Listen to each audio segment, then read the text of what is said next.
Assalamualaikum warahmatullahi wabarakatuh. Kami dari kelompok 6 akan mempresentasikan hasil diskusi kami tentang kebijakan perencanaan pembangunan di era Orde Baru Reformasi. Yang beranggotakan 1. Kanza Ardila, 2. Vinatrina Fandi, 3. Septi Utami, 4. Erlangga Muhammad, 5. Talita Abita Rosyandira. Pengertian perencanaan pembangunan Patsheli 1997 menjelaskan bahwa perencanaan pembangunan di negara maju menekankan pada 3 pendekatan utama, yakni perencanaan ekonomi, manajemen pembangunan fisik, serta manajemen administrasi publik dan analisis kebijakan. Pemikir yang berpengaruh terhadap perkembangan perencanaan pembangunan adalah William Arthur Lewis 1951 yang menulis tentang The Principles of Economic Planning, a Study Prepare for Fabian Society. Menurutnya, perencanaan sebagai upaya pemerintah untuk mewujudkan target yang telah ditetapkan secara teratur dan konsisten melalui proses anggaran yang saling terkait. Perencanaan pembangunan era Orde Baru. Kondisi perekonomian Indonesia saat ini diantaranya 1. Ketidakmampuan membayar hutang 32 miliar US dollar. 2. Penerimaan ekspor hanya setengah dari pengeluaran untuk impor. Yang ketiga, pengendalian anggaran belanja dan pemungutan pajak yang tidak berdaya. Yang keempat, adanya inflasi 30-50% per bulan. Yang kelima, kondisi prasarana perekonomian yang buruk. Yang keenam, kapasitas produktif sektor industri dan ekspor menurun.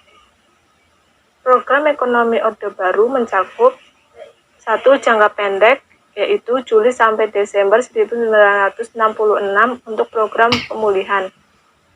Januari sampai Juni tahun 1967 untuk tahap rehabilitasi. Juli sampai Desember pada tahun 1967 untuk tahap konsolidasi. Januari sampai Juni tahun 1968 untuk tahap stabilisasi dalam rangka mendukung kebijakan jangka pendek. Kebijakan jangka panjang, Repalita atau Rencana Pembangunan 5 tahun dimulai sejak 1 April tahun 1969. Pembangunan nasional tidak terlepas dari trilogi pembangunan. Yang pertama, Repalita pertama fokus pada rehabilitasi, prasarana penting dan pengembangan iklim, usaha dan investasi. Pembangunan sektor pertanian diberi prioritas untuk memenuhi pangan sebelum membangun sektor lain. Kemudian Repalita kedua pada tahun 1974 hingga 1979 dan Repalita 3 1979 sampai 1984 berfokus pada pencapaian pertumbuhan ekonomi, stabilitas nasional, dan pemerataan pembangunan dengan penekanan pada sektor pertanian dan industri yang mengolah bahan mentah menjadi bahan baku.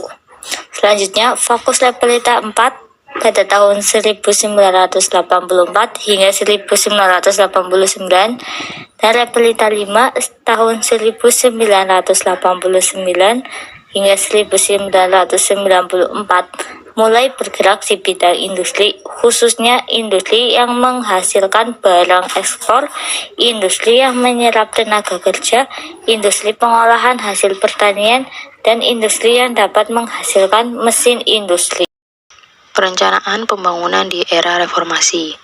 Dengan diluncurkannya Undang-Undang Nomor 22 Tahun 1999 dan Undang-Undang Nomor 25 Tahun 1999 oleh Kabinet Reformasi bersama dengan peraturan pemerintah lainnya, di dalam negeri secara dramatik telah terjadi perubahan keseimbangan dan tanggung jawab berbagai tingkat pada sistem pemerintahan.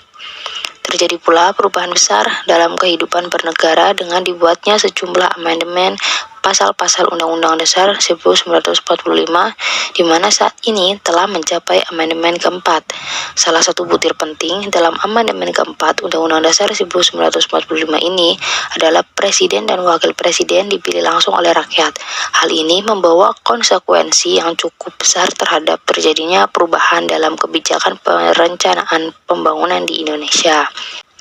program yang disampaikan oleh presiden terpilih pada saat pemilu yang akan menjadi acuan bagi pelaksanaan kebijakan pembangunan nasional selama periode kepemimpinannya. Sehingga keberhasilan pelaksanaan pembangunan saat ditentukan oleh kemampuan presiden dalam membentuk tim yang menerjemahkan kebijakan politiknya ke dalam program pembangunan secara real. Selain amandemen keempat, perubahan lain yang mendasar adalah diperlakukannya Rancangan Undang-Undang Keuangan Nomor 17 Tahun 2003 yang menyebabkan fungsi planning dan budgeting menjadi wewenang DPKU. Hal tersebut dimaksudkan untuk mengatasi keterbatasan dana sehingga alokasi dana untuk kegiatan pembangunan dapat diperhitungkan secara cermat dan pemilihan prioritas pembangunan dapat disesuaikan dengan kemampuan pendanaan yang tersedia. Studi kasus kegagalan pengendalian liberalisasi sektor perberasan pada masa rezim reformasi tidak terlepas dari dominasi oligarki politik masa Orde Baru.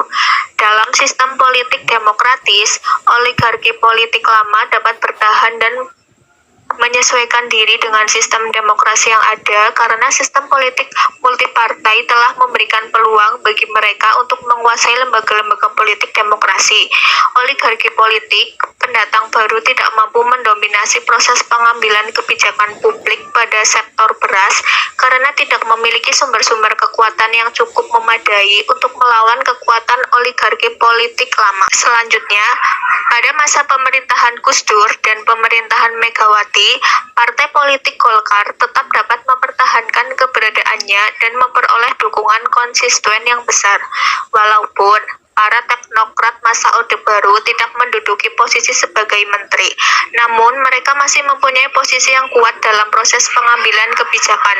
Kelompok mafia Barkelly menduduki posisi dominan sebagai penasehat presiden. Kelompok teknokrat ini masih bertahan hingga pemerintahan SBY. Orientasi pemikiran dari para teknokrat itu adalah liberal, dengan dukungan yang kuat dari lembaga-lembaga internasional IMF, Bank Dunia, WTO, dan negara-negara barat. Kebijakan perberasan yang liberal tetap bertahan. Dengan demikian, pelaku bisnis importir beras domestik pada masa Orde Baru yang terdiri dari para importir beras yang dekat dengan oligarki politik masa Orde Baru masih mempunyai peran dominan. Demikian presentasi dari kami. Apabila ada kesalahan, kami mohon maaf. Wabillahi taufiq wal hidayah. Wassalamualaikum warahmatullahi wabarakatuh.